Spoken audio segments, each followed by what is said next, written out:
Okay, James the Hound Dog Young here for Shock TV. Today we're talking to Jeff and Steve McDonald from Red Cross. Great to have you here in Australia, guys. Oh, it's nice to be here. Really fun, having a great time. It's going to be fun working, sharing that microphone, guys. Now, I saw you guys perform live last night, and one of the things that struck me is when I listen to your records, I sometimes think of you as a pop band, but then when I saw your live performance last night, I felt got more of a sense of punk energy. Do you find that you that when you play live you can't help yourselves and it's more of a louder, raucous type of approach? Yes.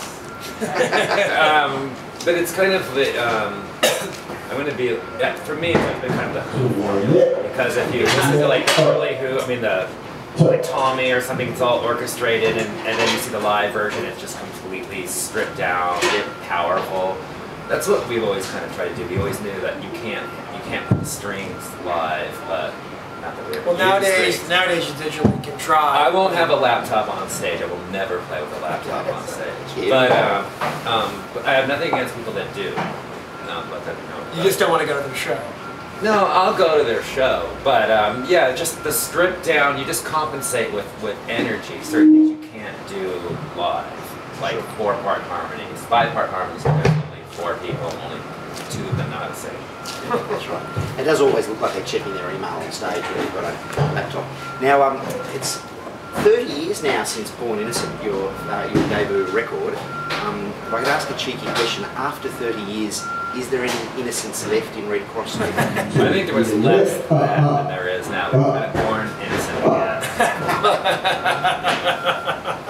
That's good. Born innocent again. Now, I've heard your music described as bubblegum pop, and punk rock, and even pre-spandex glam. How do you guys like your music? It's the sound of Red Cross. Well, pre-spandex glam is good. I mean, but now it's post-pre-spandex glam. Oh yes, that's right. Yeah. So I don't know. How do you like it? I don't know. You know, I always just default to rock and roll. I think that it's it's really difficult for me to get into any one particular subcategory, subgenre. When we've always just been a garbage pail of our influences and not afraid to show them. And, so it's, like you said, it's punk, it's pop, it's fun, but more than anything, it's rock. Okay.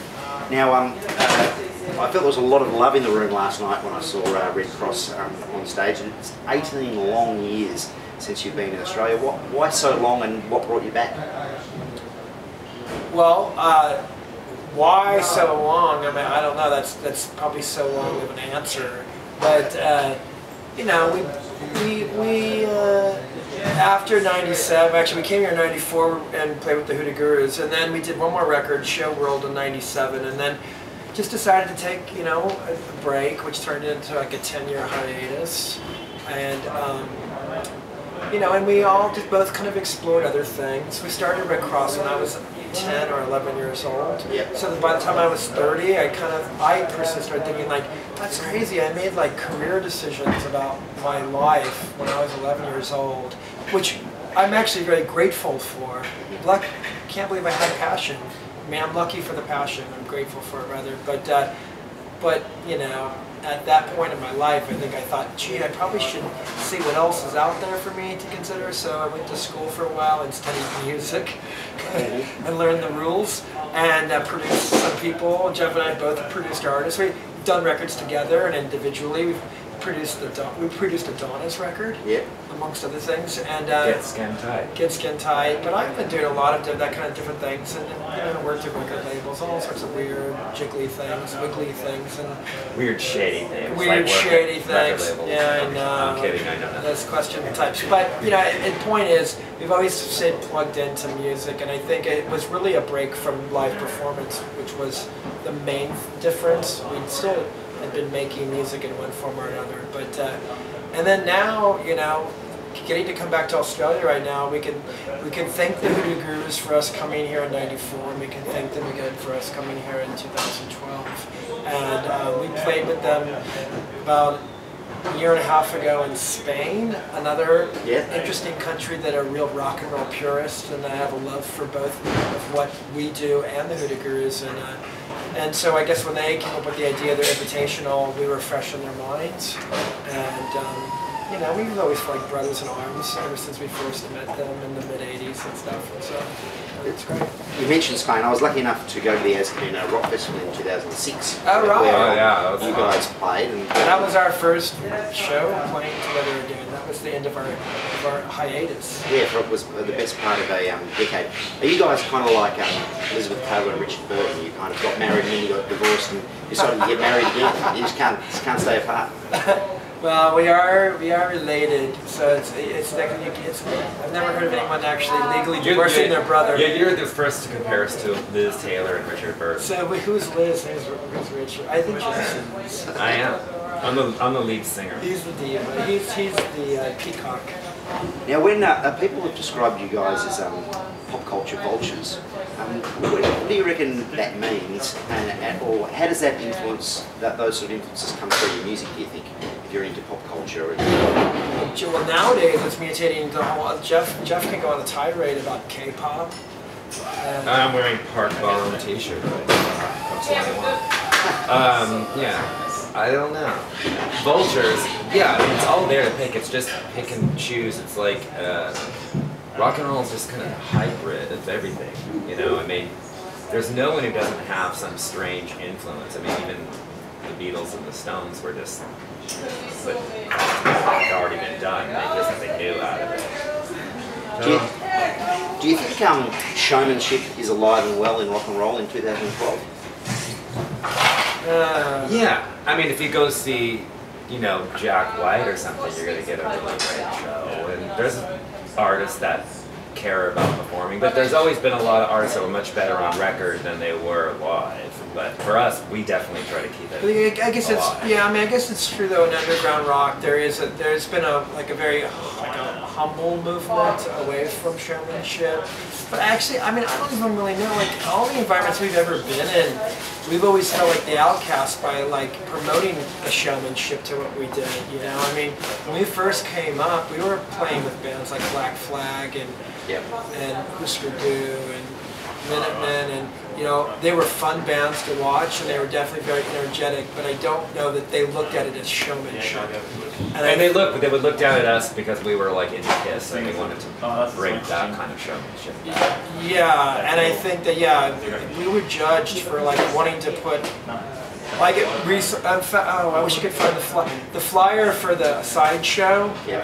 I don't know if you've seen it, but it's this pretty spectacular image of my brother on his knees playing an Ivan as Iceman, and it's from like 1983 or something.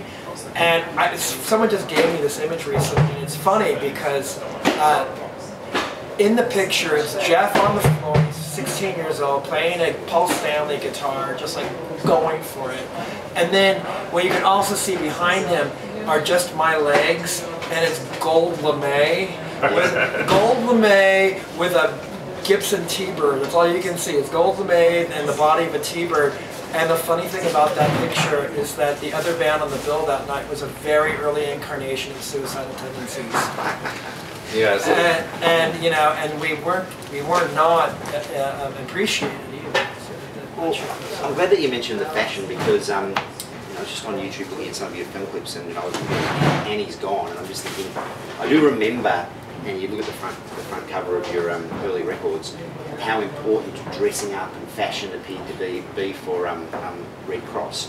And yet when I saw you on stage last night, as you are now, Yeah. it's pretty much, I mean, you look cool, but you're just in jeans and a t-shirt, and you just, the theatre's coming from the performance more than the clothes. But was that a conscious decision? Is it to do with maturing, becoming? No, it's about baggage, weight restraint. I swear, every time we've done these international tours, I've been like, I always have all these stage attires, and they weigh a lot, and I just thought, oh god, my bag was already 20 pounds. Yeah, we already spent $50 overweight, so I decided I'd go for like a more slimmed down look, streamlined look. Yeah, There you go. yeah, but we did. But the next time we'll have the weighty attire. We look forward to it. Now, if you're raised in Hawthorne, California, do you have to be influenced by the Beach Boys? Like, does the Smile record come with puberty? What happens in Hawthorne? No, when we were kids, like no one even knew who the Beach Boys were. In fact, when I was, I mean, none of the kids that we went to school with, but I went to high school when Spirit of America came out, and that was like a Beach Boys greatest hits that became like a #1 record. But there was no Beach Boys consciousness. We were the only ones that had it because, I mean, like I always had personally, we'd written songs that were like opposite of Beach Boys songs. That's how it influenced us. Yeah, and like the Beach Boys had Be True to Your School. They went to Hawthorne High School. Yep. Jeff wrote I Hate My School. And on our new album, we have a song called Winter Blues. Instead of anticipating the wonders of summer, it's the miseries of winter. So it was like it was the complete opposite of a Beach Boys song. But that's been unconscious. I just started realizing that recently. We tried these Beach Boys opposite songs. But no, they were, you know, have to love the Beach Boys. Yeah. I mean, I feel like I kind of discovered the Beach Boys more like through punk rock, like later on, like becoming in love with the Ramones and realizing And the Rodney Bingenheimer radio show. And realizing what incredible heritage we had inherited actually, and not quite realizing it. But it wasn't appreciated by any other people in that town. Now, your track, Dumb Angel, I understand Dumb Angel was the working title of the Smile record. Yeah. And I don't even.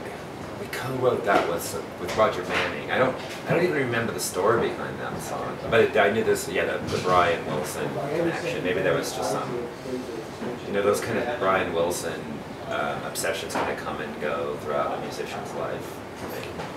I noticed, again, with some of your clips, when you were back on the Jay Leno show in '94, playing Phase Shifter, and you were doing Jimmy's Fancy.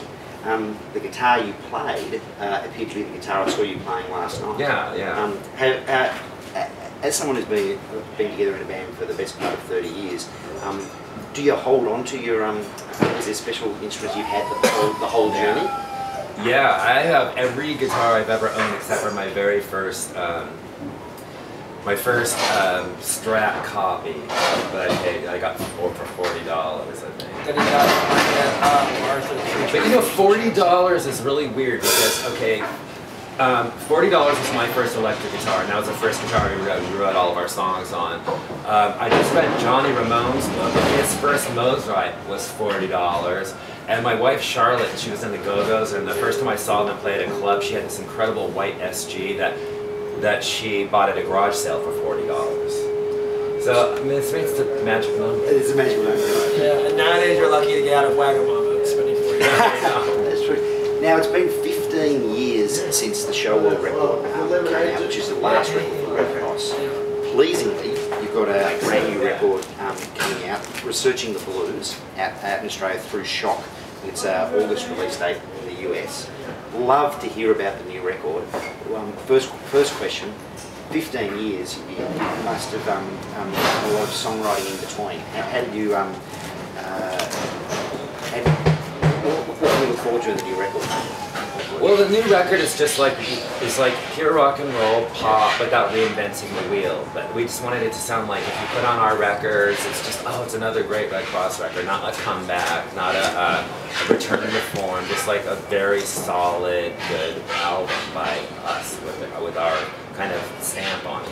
You know? I think it's a kind of our least self-conscious record in some ways, because it's really just, as long as it was, kind of took some time, it was a little arduous at time, just for logistical reasons and having lives and being parents and having other concerns.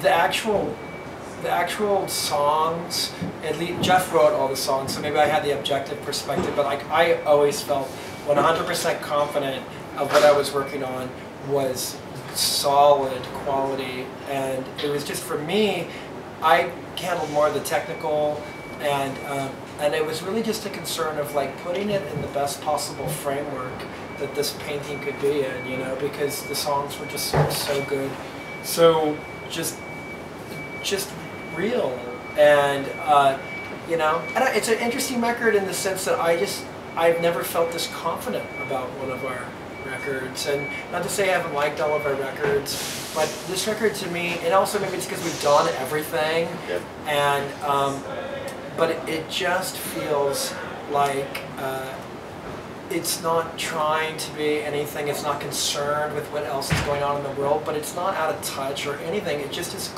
It feels. It feels classic. For me, the only goal is like to make a record with no commerce. Well, there's Yeah, that. it's like because people don't really sit down and listen to the whole album. So if you listen to the whole record, you're not gonna like get bored because oh, here comes like the reggae song or like the sensitive ballad. It all kind of just goes. I mean, it slows down here and there, but appropriately so. Very Yeah, catchy. it's true. I suppose in modern context, there's an attempt to bring back the album format. Okay. And where does the title come from? Researching the blues. we just thought it was a funny title. But if you think about it, it sounds funny and it can be very funny, and it also can be very heavy. I think it's dark. A lot of cool. people, you know, are miserable because they keep doing naughty things that make them Yes. sad. But it's also really funny, the idea of like researching the blues.